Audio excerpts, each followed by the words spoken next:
course you practice soloing. You want to improvise better, play better solos, but it's difficult to get everything put together and get it to sound right. And it's likely that you've discovered that it's very helpful to record the solos and then listen to them afterwards.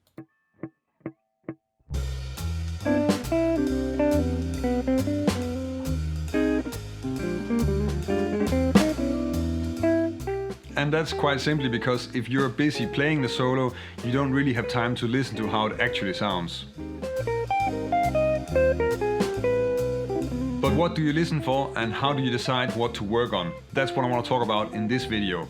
My name is Larsen, learn jazz, make music. In the first part of the video, I'm going to talk about how you listen to a recording, how you get the right information and how you train your ears to get more out of the recordings that you're making. And then later, I'm going to give you a list of different things that you can listen for and that you can start improving in your playing. Some of those things you will start improving as soon as you notice that they're there. They don't really demand a lot of extra work. You just need to realize that that's going on in your playing, and then you will start fixing it if you keep on practicing. It's actually quite difficult to listen to a recording of yourself because there is one way that you think it sounds when you're playing it, and then there is the way that it actually sounds when you're listening to a recording. Being confronted with that gap can be quite difficult.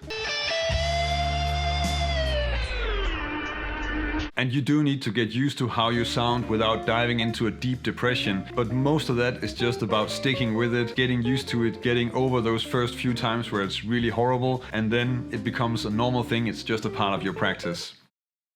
Usually when we're talking about ear training, then it's about recognizing chords or transcribing solos. But in fact, most if not all aspects of music require some training to be recognized by ear. This is of course something that you want to be able to do if you want to work on those things by listening to your own solos. You need to train your ears to recognize whether you're playing laid back or in front of the beat, if your swing is very even or maybe very heavy triplet swing. Those kind of things are important because they are part of what you need to listen for and what you may or may not want to change in a solo that you recorded. I found that very often I learned really a lot about these kind of things, this kind of ear training, by listening to music with other people who are also interested in the music. So usually that's going to be bandmates and colleagues. And most of the time that's about listening to music, not especially recordings of ourselves playing. It's really just about listening to different albums on the way to a gig in the car or maybe just hanging out one evening.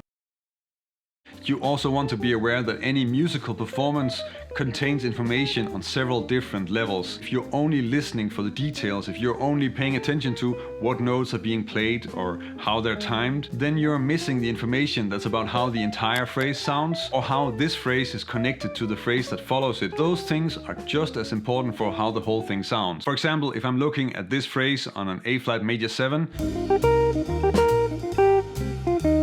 then if I'm zooming in, I can see that it's triplet groupings, that the melody is a Coltrane pattern from E-flat, but I'm not really seeing that in fact it's kind of like a call response within the phrase. And if I zoom out a little bit more, I can also see that there's a motivic development between the phrase on the A-flat major 7 and then the following phrase on the A minor 7 D7.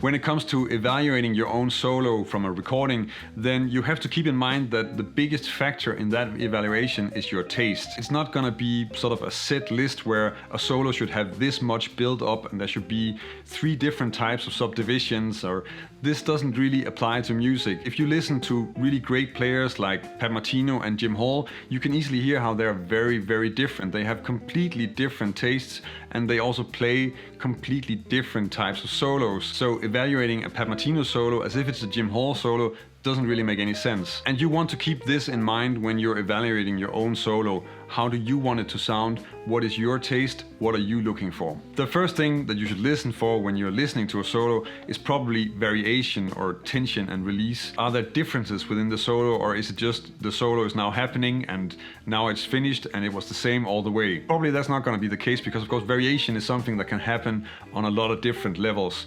You can have variations in terms of how dense your lines are. Are you playing long notes or are you playing more busy eighth notes or even 16 note lines. But you can also have variation and tension release when it comes to how you're timing those phrases, if you're playing very laid back or maybe playing more in front in some passages. And of course there's also tension and release with harmony, both on top of the song and within a song. And you can also have it with dynamics within the solo. You of course also want to be aware of how well you know the song and how well you can play it.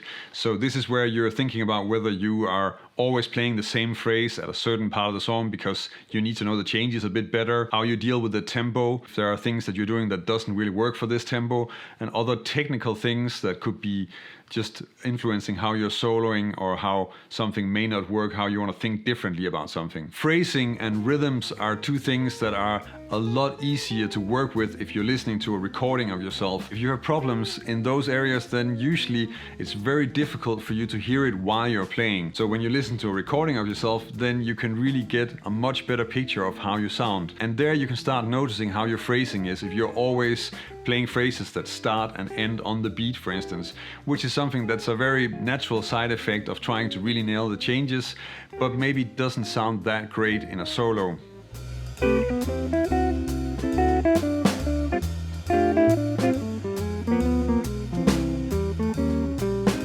And another phrasing related topic that's also very difficult to hear while you're playing it is your swing feel. So if you're listening to a recording of yourself, then it's much easier to hear whether you're playing a swing feel that's very even or whether you're playing something that's very triplet or very heavy, and also what you think suits the music better.